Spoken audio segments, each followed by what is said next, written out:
Cue the fireworks. And didn't we just? Oh, wow. It's a very good name. Let me explain the title of the programme. It was a well-worn phrase 30 years ago on a Monday night when the Monday Night Football was launched, and with it, entertainment that didn't necessarily suit everybody. Right on the back, of course, fireworks that we set off on the previous Sunday, 30 years ago, I reiterate, when the Premier League was launched. Over the last, I don't know, fortnight or so, everybody's been expressing their thoughts and memories about that, rather the start of that journey, but they haven't expressed any accurate memories because they weren't really as close to it as these two ageing men. Yes. Who I'm proud to say are still going. And what we thought we'd do here is just sit and talk. So you're eavesdropping to a large degree on a time that meant an awful lot to us. And I think did, Andy, change football. But not just football, television. And you can't separate the two. No, you can't. No, I mean, over these last 30 years, they've become so intrinsically linked that you can't separate them. You could prior to 92, you really could, Richard, but all of a sudden, new things were happening. We were trying them. Some worked, as you said, some didn't, as we know only too well. But it was a beginning. See, what I always thought back then, you had come from a television background, right? So you were really comfortable in that, and I knew you would be. And I hadn't, so I had no idea what to expect. So I was always looking, I still do, I should say, son. I always looked for you for a little bit of guidance and help and all that along the way, because I didn't know what to do. And I had no idea about television, live football, nothing like that. So I was kind of flying by the seat of my pants. But you weren't, were you? You were quite comfortable. What we will do along the way is share one or two memories with you. Our first season ban from Sir Alex Ferguson. The background to I Would Love It, when King Kev went off in one particular title season. The helicopter that circled Birmingham the year that Blackburn and Manchester United went head-to-head for the title on the last day of the season. And historically, we broadcast 2 live games, but you can't get to that point. You can't get to 92. I've got another one for you, though. Go on. Big Ron. Oh, Big Ron, yeah, you upset him. You upset him. So all of those stories and more to come. But you can't just start in 92. I know a lot of the statistics these days do, and that is our fault. We were wrong. I will say that now. As we relaunched football, we relaunched statistics. So the history of football really only goes back for a certain generation, only 30 years. I didn't have a career because of you. No, you didn't, and many more like you. And people like Alan Shearer, Andy, whose career started in the old First Division, I think scored 22 goals in the First Division. We talk these days about him being the Premier League's record goal scorer with 260, but there's 22 more to exactly. It's ridiculous. And that's our fault. It is. Because we wanted to start again. Right. We wanted to reinvent the wheel. Yeah. Well, you can't. You can have a different wheel, but the shape is never going to change, is it? Yeah, still the same. But you can't tell that story without starting really in '85, where television and football fell out. 1985, there was no football on television at all. Remember it? Nothing before that Christmas, and the reason for that was that the only 2 broadcasters at that time, ITV and the BBC, wanted more live football. And there was a real concern in those days from owners, chairman, chief execs, club secretaries as they used to be called, that the more live football there was on television, the less people would go and watch it in person. Yeah. So in 1985, everybody fell out. The BBC and ITV were offering £1 million per live game. And football said, no. Jonathan Martin, head of the BBC, said, well, football's got to understand where it fits in, and it's not first choice anymore. You know? Really, Jonathan? Really? John Bromley, head of ITV, said, highlights are a dead duck. We want live sport, and he was right. Yeah, he was. The settlement came in around about the January. I think there were 10 games agreed to be covered in the season, something like 8 league games, 2 League Cup semi-finals, maybe the final, and there was always the FA Cup final, of course. That was just taken as read, but they settled at 1.3 million. That got football back on television. The next deal, the BBC and ITV, who were a duopoly, so John would quite literally call Brommers and say, how much are we offering? What's the deal? So it was 44 million. And then along came satellite TV, which had launched prior to 92. 89. 89. There were two February formats. 89, yeah. Two formats. One was a Squarium, Yep. and that was the company you and I worked for. Yes. And we had all of the sports contracts. And there was Rupert Murdoch's satellite dish, if you remember. Amstrad, was it? So we were head to head, and both bleeding money like it was going out of fashion. I think Sky at the time reported us losing 10 million a week. Wow. Imagine that. No. Imagine that in modern terms. That's a lot. Awful lot That's of a money. lot. Meeting didn't just come out of the blue. There'd been a lot of toing and froing. The big five in those days were Everton, Liverpool, Arsenal, Tottenham, Manchester United. And those five clubs had been in conversations with ITV about a breakaway to all intents and purposes. Yeah. They were going to be the only five clubs covered on television by ITV in the main. Ken Bates at Chelsea, Ron Nodes at Crystal Palace, and others had different ideas. Rick Parry, who was the first chairman of the FA Premiership, as it was called in those days, realised that collective bargaining was really the only way to get serious money out of television. And with the advent of satellite came his opportunity to convince, eventually, Murdoch that we could put live football on television without it necessarily harming, which was the concern of the owners. Live football on terrestrial TV was going to be blanket. I mean, who knows? Satellite, they thought, well, that's over there, not too much of a concern for us.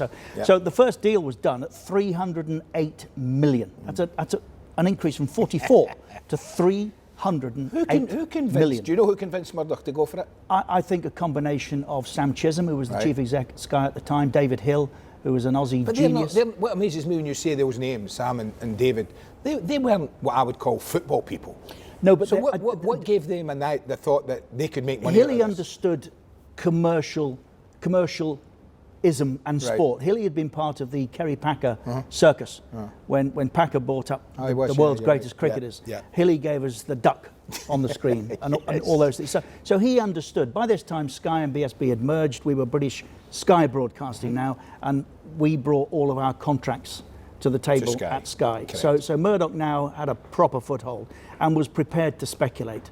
And boy, did he. And I remember David Hill, who was our head of sport at the time, saying to me, at 308 mil, you know, people will look back on this in a decade from now and go, how much? Really? Only 300? What? It was He was right. extraordinary Again, amount he was of money. right. But he was right. Yeah, he was absolutely right. So we launched in that August to an enormous fanfare, a great deal of aggression as well. People didn't want us broadcasting football. There was a lot of doom mongers about, if I remember There right, were a who lot- thought we'd last 6 months. Well, there were many like Fergie who only wanted us to last. He predicted that we would last he? 6 months. He was very close to that ITV quintet. Yeah. And he was disappointed when Sky got the deal. Obviously, ITV were extremely disappointed that they got nowhere near it. But Fergie was more aligned with that group, so didn't really want to do a lot to help us. But we launched with an enormous fanfare, obviously. But I don't think you or I or anybody else involved at that time felt like that, did we? Because we'd been covering football No. for 2 years quietly, Well, do you know what in a manner that we felt was changing how football was broadcast. But of course, nobody was watching at that point. No. So Well, you know, I can't tell you if it do you know what did. the biggest difference for me was? I'll tell you what the difference was for me. Those 18 months prior to the merger, when we had been working for BSB, right? British Satellite Broadcasting. Well, that last year of that, I was working at Aston Villa with Big Ron. I was an assistant manager and doing the Scottish football and FA Cup and things like that we had. And the big difference for me was that summer, when the deal was done, they came to me and said, you need to make your mind up. It's one or the other. You can't do both. This is a big deal. We want to go into this with all guns blazing. Were they right? Oh, they were 100% right. And do you know who else was right? Big Ron. I went to see him and I says, listen, I've just been called, Andy Melvin's called me at Sky. And Andy Melvin was the executive producer of football in those correct. days. Yeah. And he said to me, you know, we're going full at this, so I need you here full time. If you don't want that, if you want to stay at Villa, stay at Villa, but you can't work for us. And I just thought, I'd enjoyed it so much, the TV, and I enjoyed commentating so much, Geezy, that I thought, do you know what? I don't know if, as Big Ron, am I ever going to take over from Big Ron? I thought to myself, probably not. And he said to me, if I was you, because he knew television, Ron, if I was you, I'd jump at it. I'm glad you did, but a piece of me has always regretted that you did, because we don't know. And I happen to think that you would have served football very well on the other side of the fence. I really do. And I don't know. we can only speculate. Yeah, but we can. That first day, Nottingham, guests, Chris Waddle, Neil Midgley, the late Neil Midgley, top guy. So we were employing referees before Yes, the modern trends we were. too. So we were doing that Without as VAR. well. But we were comfortable at Nottingham because Cloughy liked us. Cloughy was a great advocate of there being more football on television and the British national sport having the shop window in which to express itself and show off its wares. And we got to know Cloughy really well, and you'll remember this because whilst we were working for the Square Reel, we went to Nottingham for a third round FA Cup tie against Crystal Palace, Forest and Palace. We must have gone 4 times. Yes, and it was postponed again. postponed. And we were tight for money. Our guest regularly in those days was Trevor Francis, the former England forward. And Trevor knew the match referee, Roger Milford, really well. Yes, he did. So about the 4th time of asking, we go to the City Ground, and I remember saying to Trev, look, you've got to get this game on. You've got to tell Milford, whatever else, It's going on. we play. Yeah, same. Right? It takes 'Cause place tonight. We can't keep coming Can't back afford here. to keep bringing everybody backwards and forwards. You've got to get this game on for us. Didn't hear much more until a message came through. Cloughy wants to see the producer of the programme. I thought, oh no. Was that you? No. Our little mate, a fellow called Mark Schofield, Cloughy wants to. Yes. So I thought, oh dear. So Mark said, will you come with me? He wants to see me in the boardroom. I said, yeah, of course I will. Why not? Sort of hung back. Yeah, why not?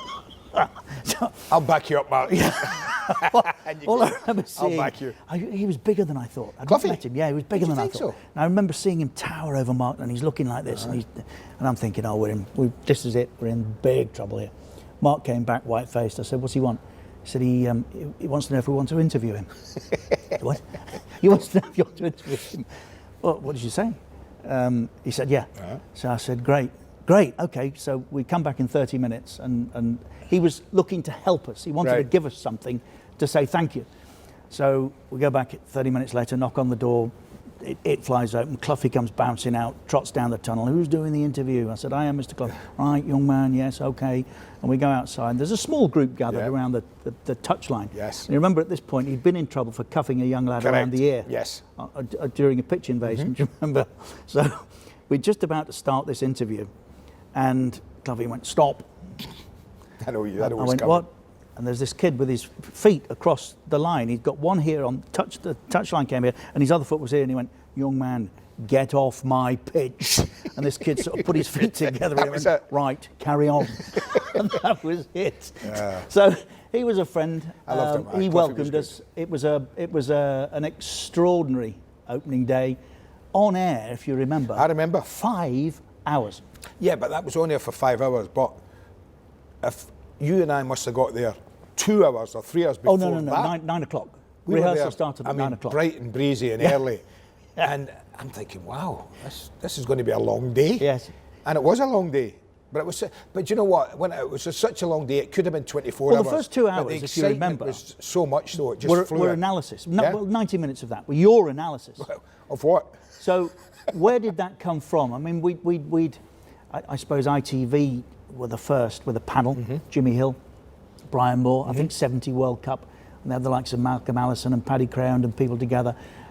But analysis was not something that was really front and centre. That's something that we wanted to do. Developed, didn't That we? was pressure in itself. Did you feel it? No, because it's a bit. I've always said it's a bit like if you put me at St Andrews on a tee with 20 people there and asked me to hit a tee shot, I'd be petrified because it's not my comfort zone. But I thought I knew football. I played it for 17 years. I'd been pretty good at it. We'd won quite a lot, and I thought, I had a, maybe it's the Scottish in me. I had a natural way of just being able to talk about it and feel good about it. But I mean, I was given a blank piece of paper, wasn't I? Hold on. What, are you saying that the English couldn't No, but necessarily there's a thing about sit and sometimes. talk about football Of as course well. you can. Well, it's like Bill McLaren. Okay, I'll throw in another squad. Former rugby commentator, Right. yes. You know, glorious voice. Exactly. It's a bit like that. Maybe it's just a trait I got from my mother, being able to open my mouth and talk. Thank you, Mum. And I You've know, certainly done plenty of it. I know I was guided by people like yourself on television, like Andy Melvin. I didn't know what they wanted from me, Kesey. I really didn't. It was an analysis. It didn't develop so quickly in the first part of that contract. It was like, I think at one night in Glasgow, if that's the story, one night in Glasgow, sitting in a hotel with Andy Melvin prior to the Premier League, and he was asking about football, and there was all sorts of bottles on the table in front of us. And he said to me, see that 4-3-3 or that 3 at the back and 2 wing backs? He said, what's the difference? And just automatically, I started moving these bottles about the table and saying, well, this and this, and doing that and pushing that there. And he logged it away. And then he came back to me one day and he said to me, I remember that day in Glasgow when you were talking to me about that. He said, I want to take that onto television. I want to take that analysis onto television. And I went, well, okay. But the one thing he always told me... So that was the birthplace of the boot room. But the one thing he told me right at the beginning, he said to me, don't tell me, Andy, what I can see. I'm watching my TV. I can see it was a cross. I can see it was a header. I can see it was a goal. Tell me why. Tell me something I don't know. And that stayed with me all the time I was at Sky. Absolutely right. Melvin's words, tell me what I haven't seen. And I tried to live by that. And it wasn't a case of, you know, we got. I mean, you must have got battered at times because everyone says, well, Kesey, he would say a 0-0, no shots on goal was a great game of football. But that's what they would think, wouldn't they? Yes. Because they thought we had to promote the thing. Well, we did. But we were never. I was never in the. He said to me, if the game's not good, he said, instead of battering it, tell me why it's not good. Yes. Right? Tell me why they're not playing well. Tell me what they can do at half time to change the way they're playing. That's what Melvin briefed me. That's that was where my we brief. came from. We didn't necessarily have to be critical of what we'd seen. What we had to do was express to an audience that had spent good money, and that was a first in itself. Yeah, absolutely. Express to an audience why and how it would get better during the second 45 minutes. Football tends to. But yeah, I remember where that came from. It was Coventry Sheffield United, and it was the most awful game. It was shocking. And occasionally, we're always working to account. Yes. And I put this in my pocket before we started to show you. So there's always somebody in your ear talking to you through something similar to that. Which pops into the ear. And I remember heading towards a break, and I can hear our PA counting 8, 7, 6, 5, you know, and you go into this break which is upcoming, and I kind of got lost along it, and for some reason, and then they'll be right back. It'll be a terrific half that we've seen so far, and I just thought, no, it hasn't been. It's been anything but that. It was horrendous. I had another one at Aston Villa when I forgot who was playing. Yeah, that was classic. Sheffield Wednesday, and I left the show. Well, that's the end of that. That's it. Thanks for joining us on a day when Aston Villa drew 1-1 with the visitors. And that was it. I was sat beside you there. I was wetting myself. It was. I leave you with the score. Aston Villa won. But we didn't have the luxury of just saying, "Well, that was tosh." So what's the point of watching the second half? Same way, Not that I'm built like that, and nor are you, and we wouldn't have wanted to. But yeah, we did have a responsibility. We'd spent an awful lot of money, and we, for football, for the first time, had an opportunity to show off. Yes. And we allowed it. That first day, if you remember, we were trying to do all sorts of different things, and we'd got what they call the cherry picker, big camera on the end of. You've all seen a camera on the end of the crane. A crane. And the idea of the cherry picker was that we would build up over these 2 hours and get to a stage whereby we were all just ready to explode on kickoff. We'll get the crowds coming in from 90 minutes before the start. Well, there were no crowds until 10 minutes before the start because they were all Cedar Stadium, or they were beginning to become so. So there was no drift of crowds like it used to be. The clock was a controversial addition, if you remember. Really and it controversial. very nearly didn't happen. I know. It was. We tried it on the Charity Shield as it used to be the week before, and this was again David Hill who gave us the duck. He understood, like I said, he understood showbiz. He did. Selling. He did. And he said, there should be a clock and a score. And of course, you sure, David? Yeah, there never has been, David. No, but the week before, and it kind of worked quite nicely, and we used to have a phone in, and I remember sitting taking calls after the game, and there was. I think they were all genuine calls. I'm not sure about we were that. watched by so few people, Yeah. we were generating them ourselves. Yes, it could But easily have been. It was a serious topic of conversation. Get that off the screens. And Hilly very nearly did drop the clock. Did he really? And he had to be told by Andy, the aforementioned Andy Melvin, no, we're doing it. We're going with this. And that was a huge change, but a subtle change really, not that significant. But we've never lost the clock since, so nor much has anybody else. If you walked in and you'd missed the start of the game and you get home, and you walk in and you turn the TV on and the game comes on, if you didn't look, the first thing you'd look to is the top Clock and the corner score. and see the score and the time. Yeah. And if that wasn't there, it would be very, very strange. So around about the October of that year, we're at Loftus Road, and our rule was very simple. Anything that happens in the arena Yes? is for us to cover. Okay? Comment on? With the odd exception, if people hadn't seen an elbow or an exchange, then we weren't going to highlight it. Do you think we were right all these years? I mean, yeah, that's one thing. Because you're right. Often I saw something happen, didn't I? Because I was perched high up in that gantry and you in the studio, and I would see, and it was pre-VAR, of course it was, so we didn't have all the analysis of those incidents. Pre-social media. Unless we showed them. Right? Correct. So I might see a little elbow, but no injury or anything like that, and somebody might go up to start. And I thought, and they used to go, well, should we show that again? It's, well, no, not really. And you used to say, no need to. And we must have saved so many players bookings and sendings off in those early years. There was no but do you need think to- we were right to do that? Yes, at that time. You can't now, because I know you can't. if you don't You show look it, stupid somebody's now. going to. Yeah, you look stupid. Somebody will always have a moment captured on film somewhere. But in the arena, that's for us to cover. Down the tunnel, never ever took a camera down the tunnel. That was the workplace of the footballer or the manager. Yeah. But this particular day, Fergie's gone potty on the pitch side for some reason. Can't remember. Didn't matter. Probably the weather. I don't know. Yeah, but he was furious that we pointed the camera at him. Well, what were we going to do? He was on the touchline. He's on the touchline. But so furious, he banned us First year. for the whole of the rest of that season. First The year. ban took the form of what? Well, there was no Sky Sports News. There was no other outlet for us other than the Sunday and the Monday. So we couldn't get preview interviews. We did get man of the match interviews, obviously. No sponsor in that first season. Let's not forget that. No sponsor. No squad numbers. No names on the backs of shirts. FA Premiership it was. Yeah. But that was a real problem because Manchester United were beginning to look like, having gone close the year before, they might just win the title for the first time in 26 years. That was all our dreams come true. Yeah. Really. That United and we had no could do access. that in the first season, and we had no access. Wow. So what we did was we made very good friends of George Best, Dennis Law and Billy Folkes. Easy to make friends. Guys with that those had three. won titles with Manchester United previously.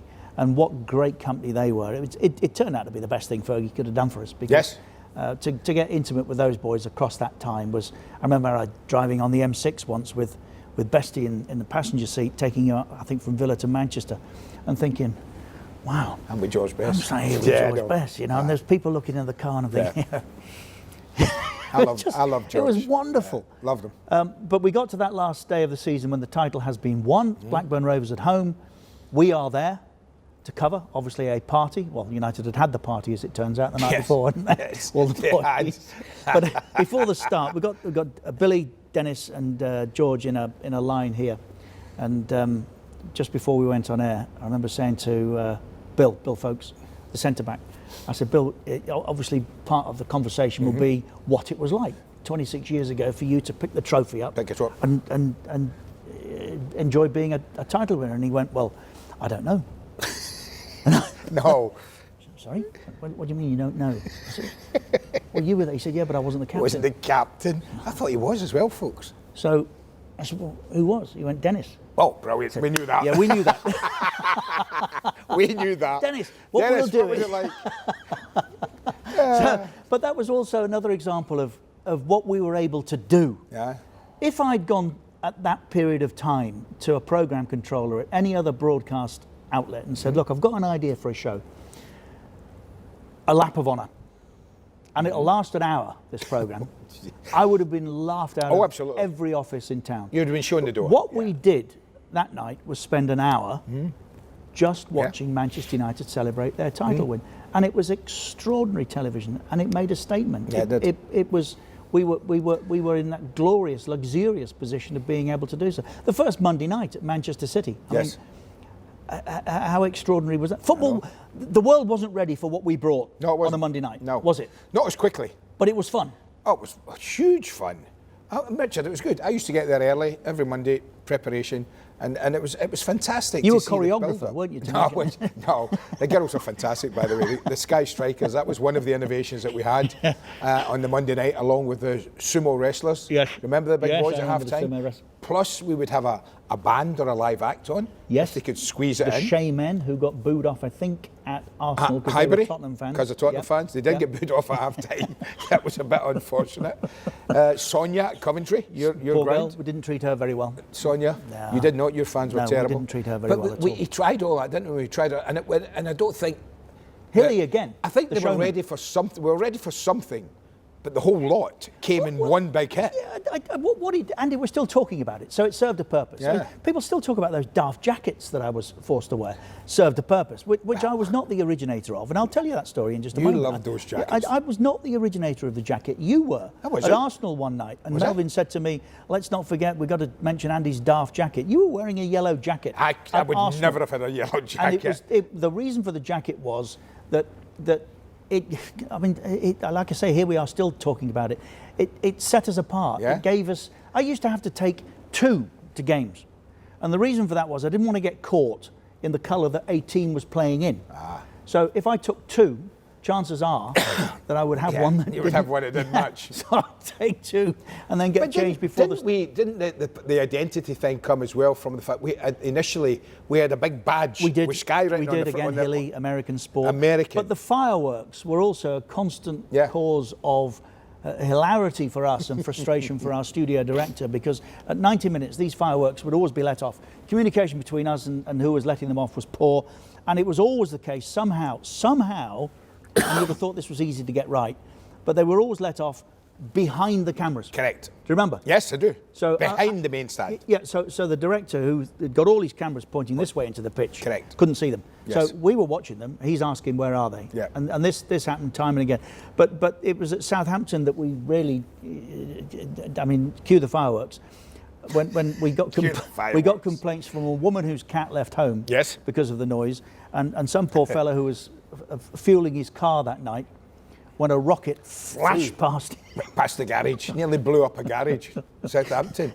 We managed to set a cameraman alight because he was too close to one. Pyrotechnic, as Pyrotechnics, we were officially supposed to call them. He set his jacket alight.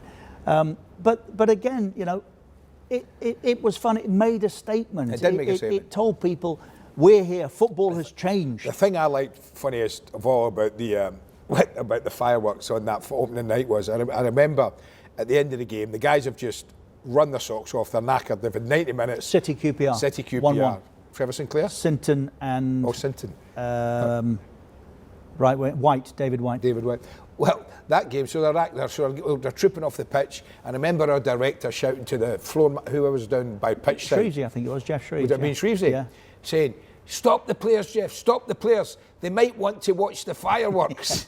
I'm up there going, no, they're going in there to the bath. They're absolutely knackered. They're not going to watch the fireworks. Not everybody was as but for young men, I defend what we did. I think it was ahead of its time.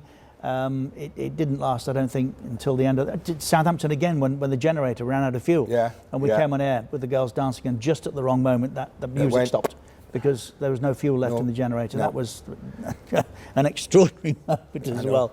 But it was different. It was fun, and we got the bit between our teeth. And that's the thing about Hilly. You mentioned David Hill. He was an innovator, Richard. He was brilliant. I loved the way he used to keep his office door open in the offices down at Sky, and you'd hear this Aussie voice bellow out.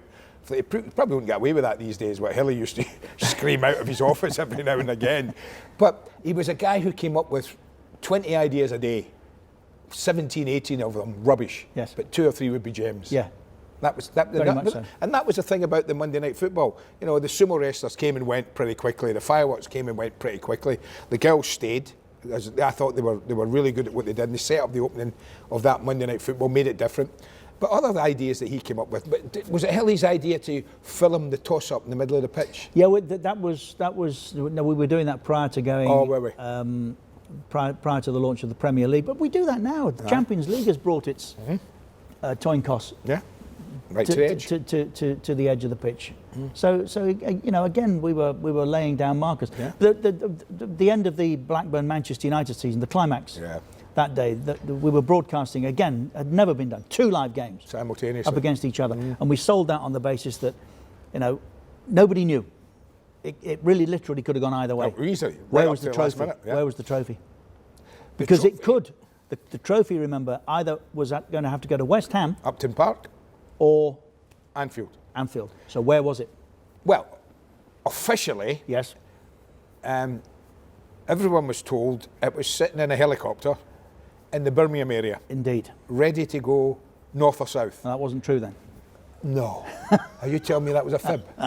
I don't By believe half time, you. we'd forgotten the way we were No. selling this because, of course, there was 2 trophies. 2 trophies. Is that, you've Been blown- many more. Ah. Well, the truth is, the reason that we didn't want to explode the myth was we were selling tradition. We'd Yes. started, not that we had any, but we'd started the clock again, and we were saying in 20 years, 30 years from now, we'll be able to say, look, the hands that have been Yes. on that trophy makes Yes. that really special. It does. A bit like the FA Cup. Yeah, But absolutely. there's been 5 FA Cups. Villa lost the first one. Did Let's they? never forget. Had it nicked out of a shop window in Birmingham.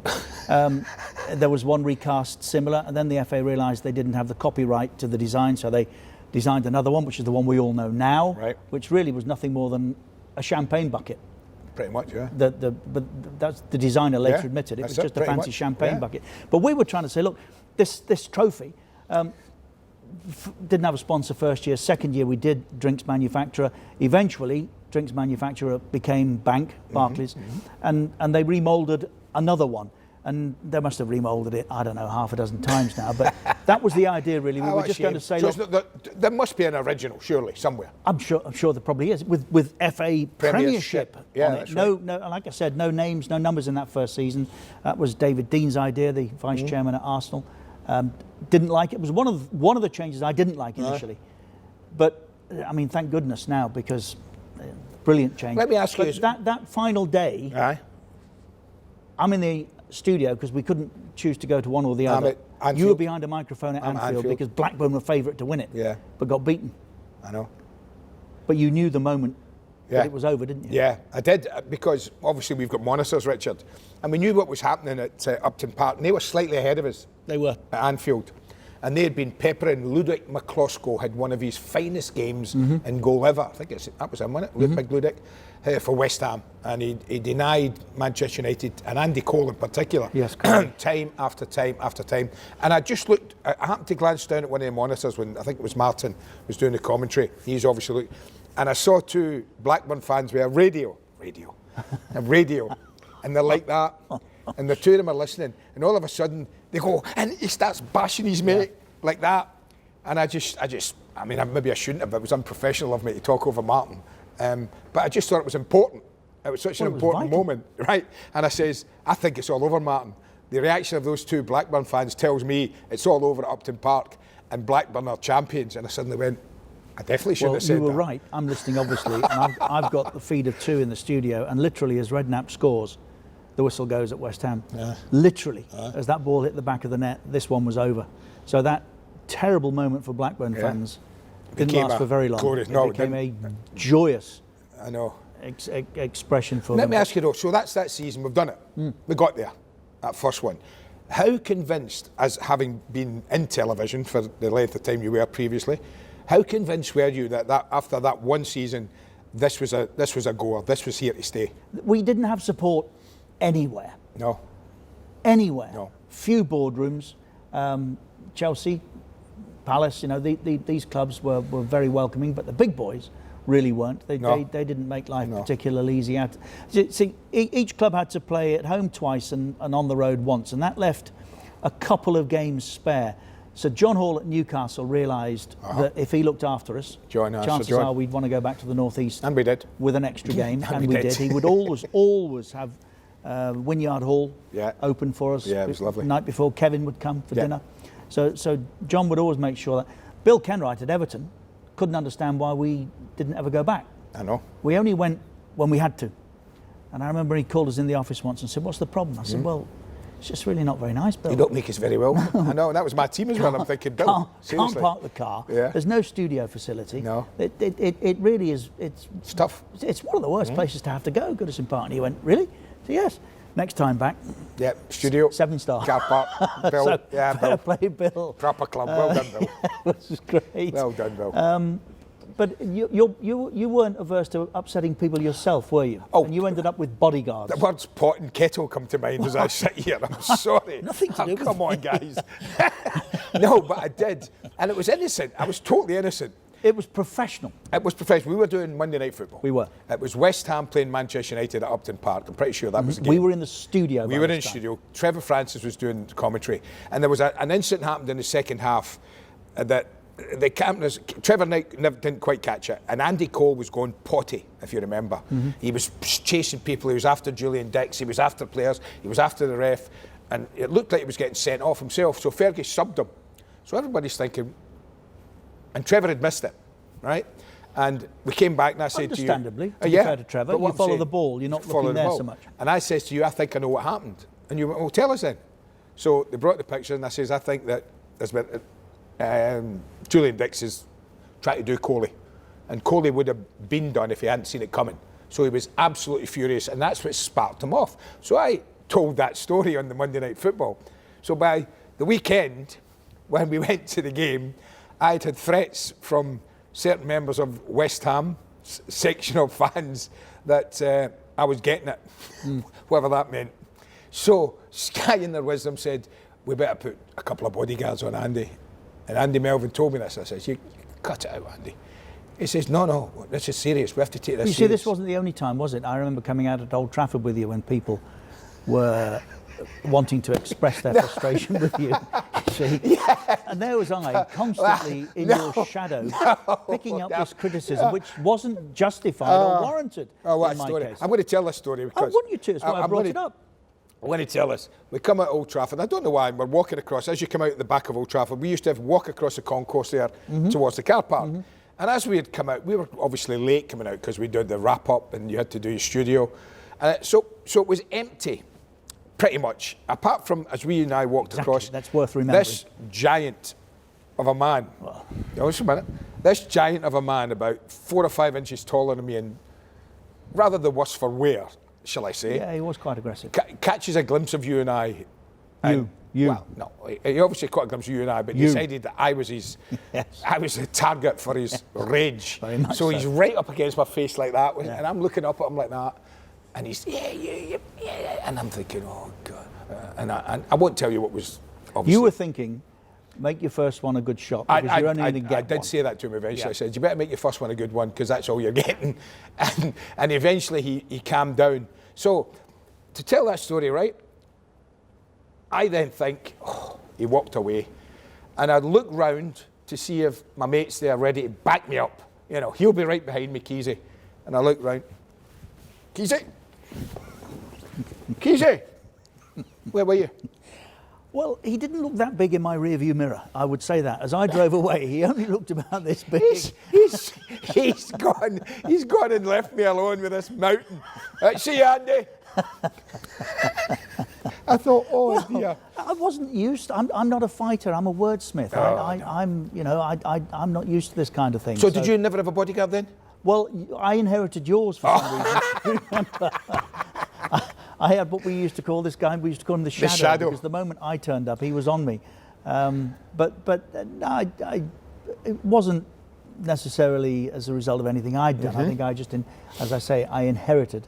But that Monday night, initially Mondays was on the road. Then Melvin came up with the idea that he wanted, a bit like American football, he wanted studio based. Correct. And as was always the case, he came to me first and said, right, here's the idea. Now we've got to persuade Andy. This was always the way things Didn't he happened. persuade me? Just tell me. Then he went to you and said, right, I want to take you off co-commentary on a Monday and I want to put you in a studio, which brought more pressure, in fairness, because that's something that, again, hadn't been done, hadn't been seen. This enormous big fancy set with all sorts of machines. First of all, did the machines... Were you really working the machines? People are always asking that. Always asking that. Well, you know the answer to that. I know, but... the answer is yes. And that in itself... The only reason that there was a couple of times when I forgot to spin back the VHS, it wasn't those days we used, that's what it was like. I always used to check them before we went on air and make sure they were parked at the right place. But a couple of times I'd forget to rewind them. And a couple of times I'd put it in the machine and it would be at the end of the tape. I'd be like, oh no, what have I done? What have I done? But I loved it. And I hated the idea of it when Andy Melvin told me, because I like commentating, as you know, I like being at the game, I like that buzz that he got there.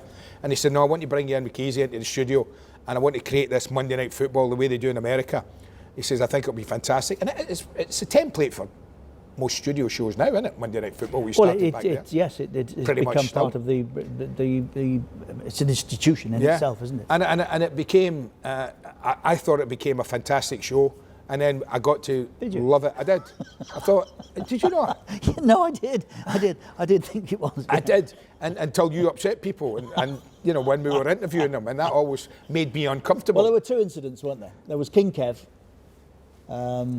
Towards the climax of another season. Yeah. I think it was the season Newcastle had led by 12 points. Oh, that was that season. And it was all getting a little bit tight. Correct. And Kevin, as I just mentioned, was a good friend of ours. We were always spending time in his company. So as a post-match, my job really was to say, hi, how are you, whoever it was. And you were going to talk to him about football. Correct. And then you did the journalist stuff. How are you? All good, yeah. And you started to talk. And I just looked at him and I'm thinking, there's something wrong. This isn't right here. So I sort of, on the back of what you'd done, had a little nibble. And nothing clever, and I didn't expect it to go the way that it did ultimately. And I remember you're trying to take the conversation back to football. Funny enough, Barry Venison was on the panel. Barry was there. Wow. Played for Kevin. He was with us that night, injured. And then I got this little message in my ear again from Melvin. Richard, leave him alone, leave him alone. He's one of ours, he's our friend. And I thought, and I just went back one more time and then, boom. I'd love to say I took him in that direction with a purpose, and I was hoping that was going to happen. I had no idea. But listen, your journalistic knowledge must have sparked something in you. Yeah, I just kept nibbling and thought that you know, he's not telling us everything that he wanted to, and there was a complicated formula of game. See, Fergie's always this mind games thing. Always, I don't think Fergie was playing mind games at all that season. I'll tell you why. Manchester United had gone to Leeds. Correct. And they'd got a 1-1. Leeds at the time were managed by Howard Wilkinson. And were under real pressure, Howard. They were 6-8 bottom, couldn't win an away game. Fergie didn't like Gary McAllister from the 91 season when he caught Gary off mic, being a little unkind about him and his team. So he didn't like Gary, didn't like Leeds. And what he said was, if they played like that every week, the manager wouldn't have the trouble that he's got now. You know? But that's all it was for me. It had nothing to do with Newcastle, that Newcastle were going to Forest to play in a testimonial, I think, for Stuart Pearce. Not at all. But it was misinterpreted by many as a result of Kevin's tantrum. And Kevin, so that's where I think mind games were born. And then there was the other one when you, if I remember correctly, upset your mate Ron Atkinson. No, that's where you were very unjournalistic for the first time. I don't think so. Oh, you were. You always told me that you never interrupt an interviewer, an interviewee. Well, is that right? To a degree. Right. But if he says something daft, then you've got a right to say, well, hold on. No. Yes. But you're not supposed to say like Frankie Howard. when Big Ron is talking about the game and they've just been they get turned over at Southampton. Before the game, they were in trouble, relegation trouble. Before the game, he said, "This is it. We'll get what we deserve. We'll get something here. We'll get what we deserve tonight." They got beaten 1-0. So I was in a position to say, well, where now? And he got clever and went, oh, I don't know. No, I said Derby at the weekend. Yeah, well done. So then as usual, I tried to get away from that and get onto football again. And then he started on about something and you went, hold on a minute, Ron. And I've gone, oh no, here we go. Here we go. What do you mean, hold on a minute, Ron. Andy here says... Which was true. Right. Which was true. But it doesn't matter. Andy here says that blah, blah, blah, blah, blah, blah.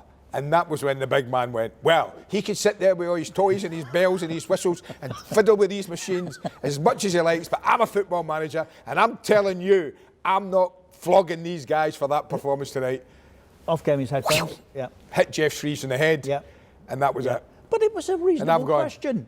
He got clever. Oh, Derby at the weekend. No, my team's in trouble and you're in charge of it. So, on behalf of a handful of other Coventry fans. No, he finished it well though, didn't he? He went, oh, who was man of the match, by the way? Yeah, that the was Southampton goalkeeper. To be fair, yeah. See, that's where Ron was brilliant like that. He would have known that.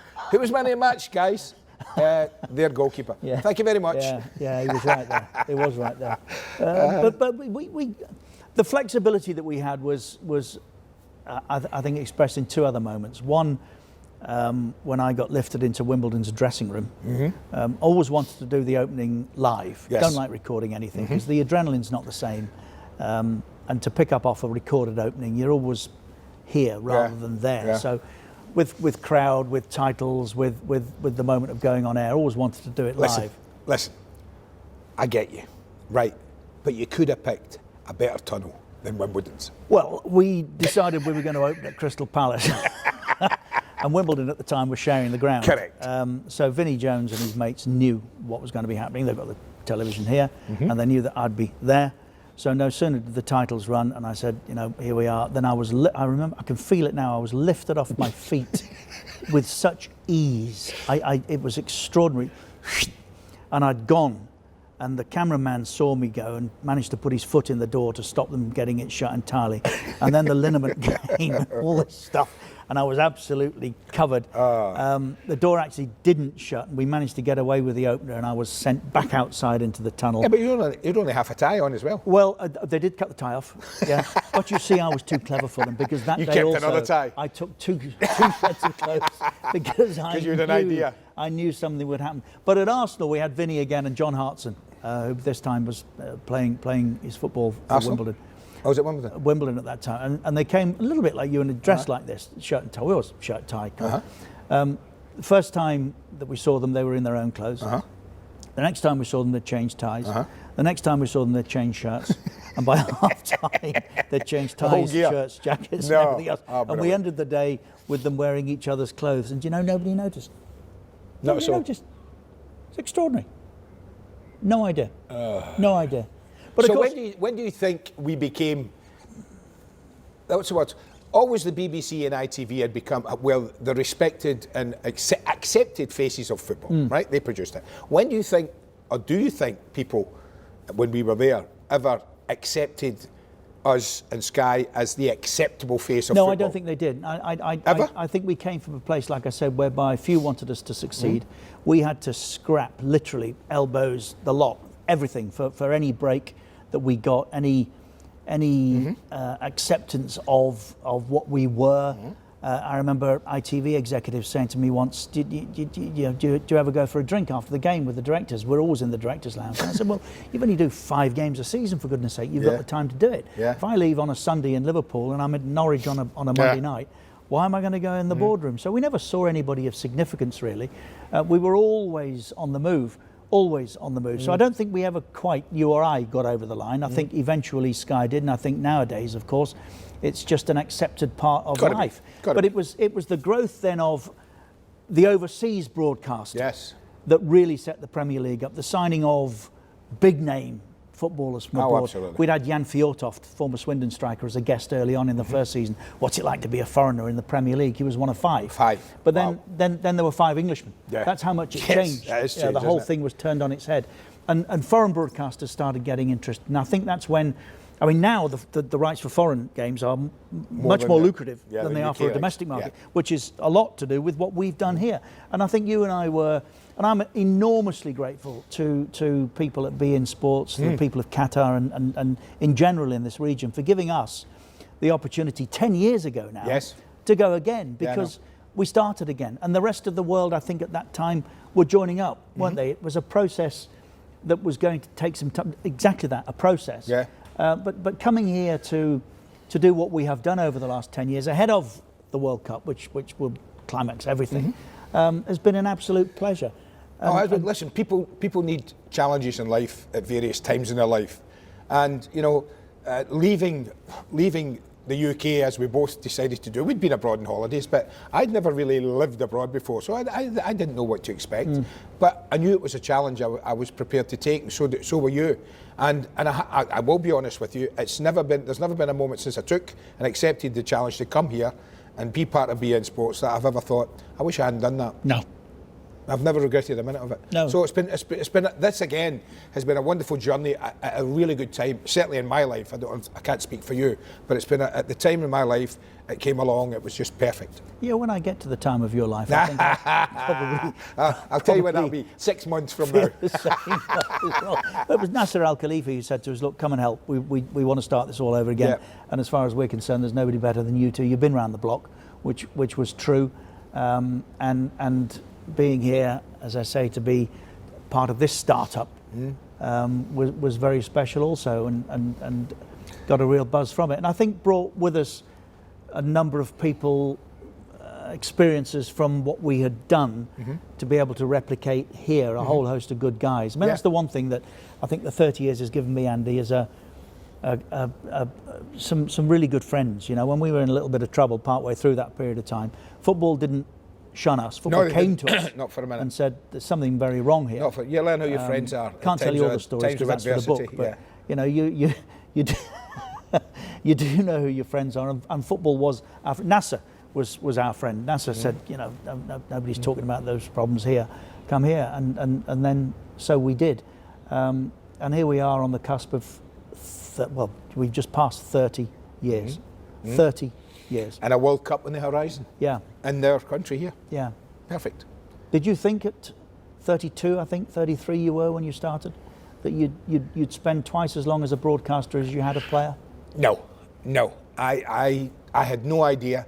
I honestly thought, Richard, that when we started, first of all, I didn't know if we'd succeed. Neither of us did.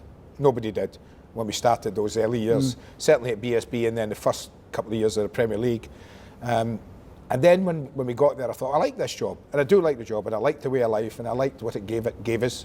And it was wonderful.